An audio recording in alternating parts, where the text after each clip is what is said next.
Hey guys, EDDBUD here, and today I've got part 2 of my running review of 2020.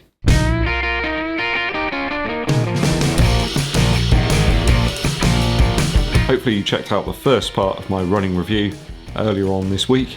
Today I've got the months April through to May. So we're in April, the lockdown was in full swing over here in the UK. I cranked up the pace and continued testing out the Nike Alphafly Next Percent, mainly in that sort of threshold zone at the time. But I also picked up the New Balance Fuel Cell TCs as well. I think quite a few people were put off initially by the price of that shoe and the weight as well. To me, they felt a little like the Vaporfly 4%, but certainly with a more substantial upper, especially in that heel area around the back.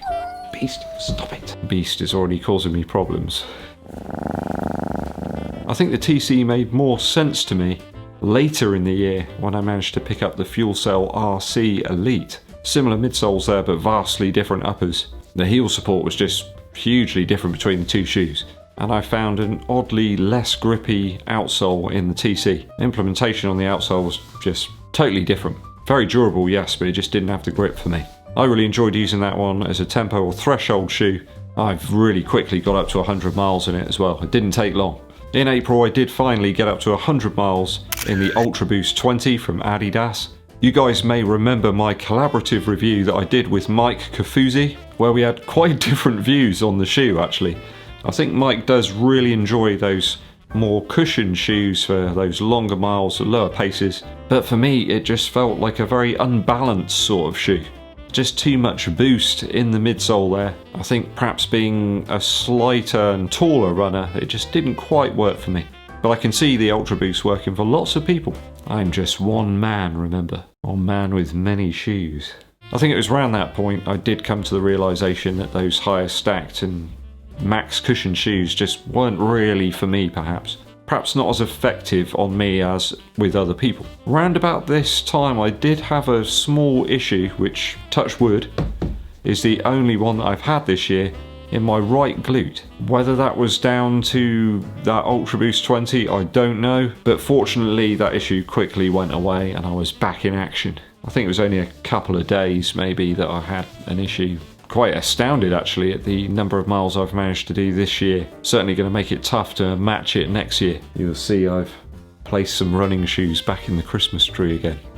I have to make sure I leave the tree as I found it. So towards the end of April I did pick up a new shoe, the Brooks Hyperion Tempo. I think Luke Skywalker would like this one. It's just the right blue colour in the midsole. I found this one initially quite a firm shoe, but I really liked the upper. Sublime in fact. As I got more miles into the shoe, the midsole got better and better.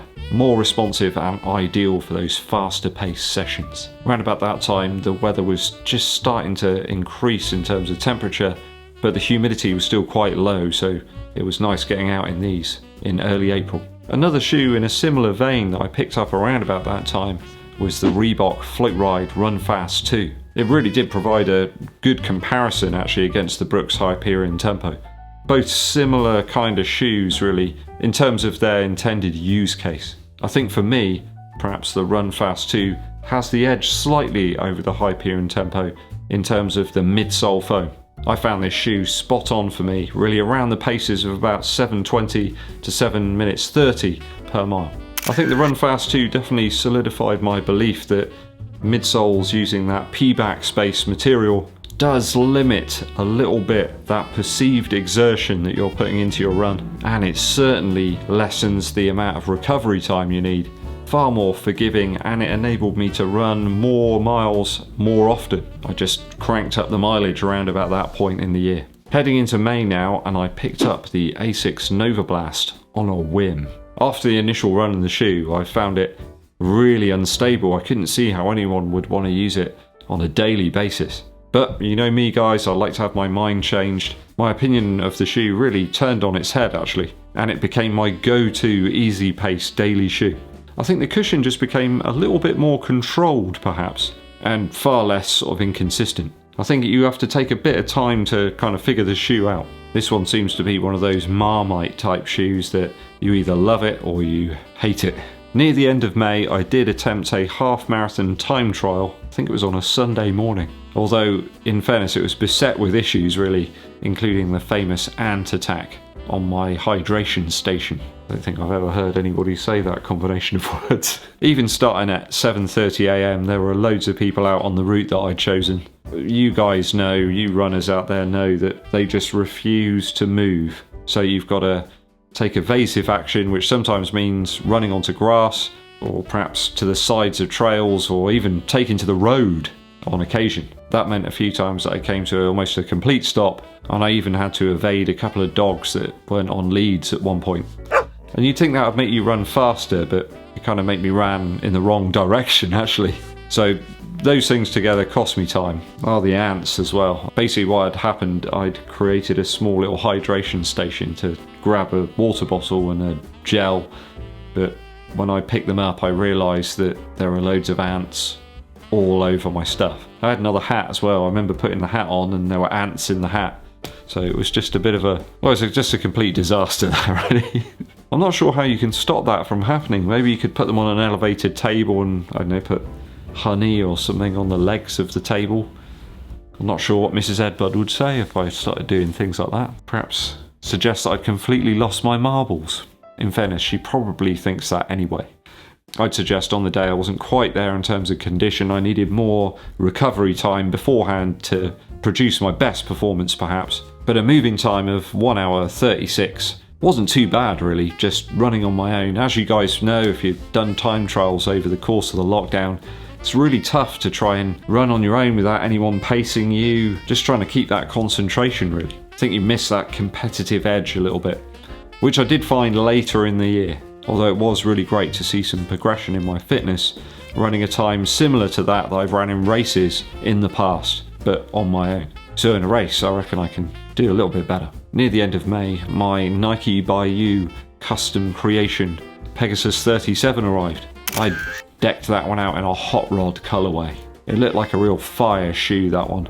A real fine looking piece of footwear. But again, I was left with a really underwhelming feel from the Pegasus 37. Do you know, I still use the Pegasus 36 now to go out and walk the dog in, and it still feels wonderful on foot. Just so much better than the 37. Real step back, that shoe. I was really amazed that they removed the fly wires in that shoe. That always gave the Pegasus a really good lockdown feel over the top of the foot. And they put in these lace loops and they're just awful to me. They really don't work out at all. I couldn't get a good lockdown in that shoe. It was so inconsistent. When you specifically have to wear a certain type of sock in a running shoe to make it work, to get a decent lockdown, you know it's a bit of a dud. That's why I haven't put it on the tree.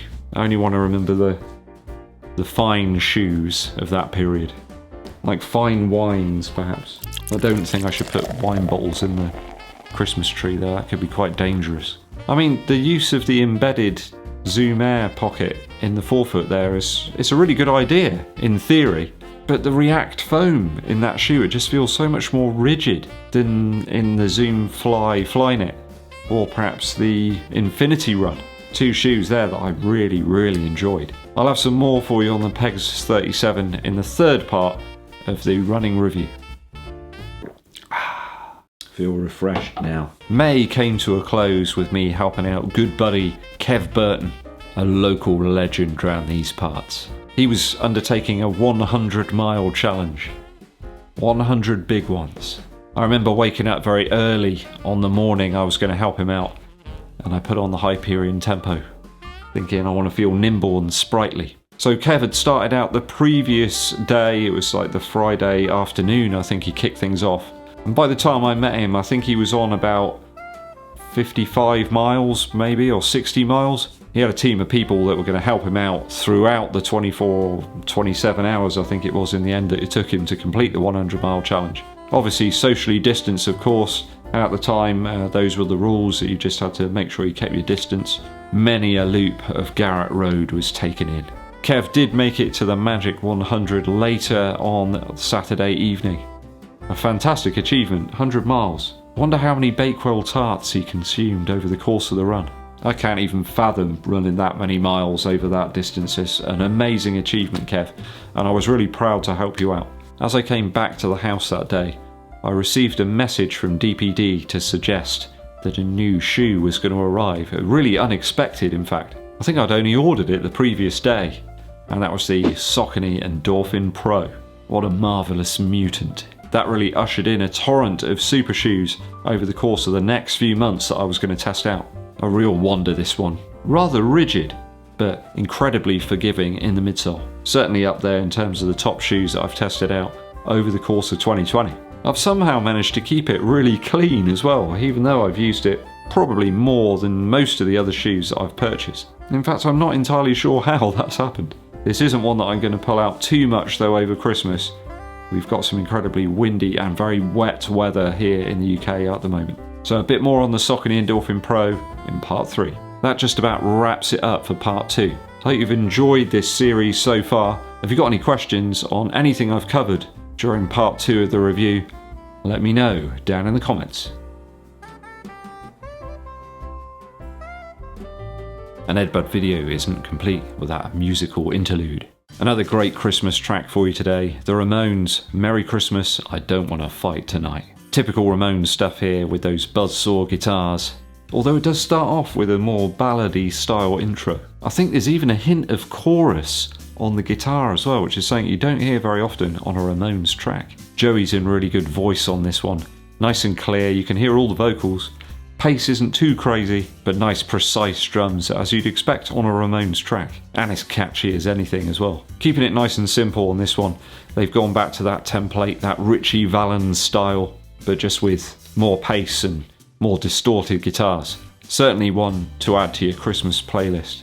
By the Ramones, this one's called Merry Christmas, I Don't Wanna Fight Tonight. Thanks for tuning in and sticking with me to the end of the video, guys.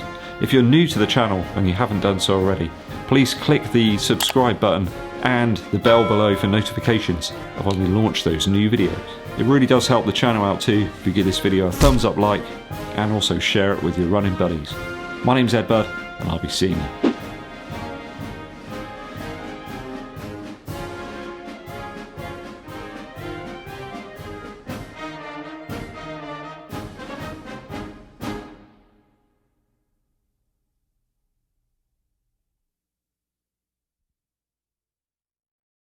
When you're filming, you've got to rock the burgundy chords.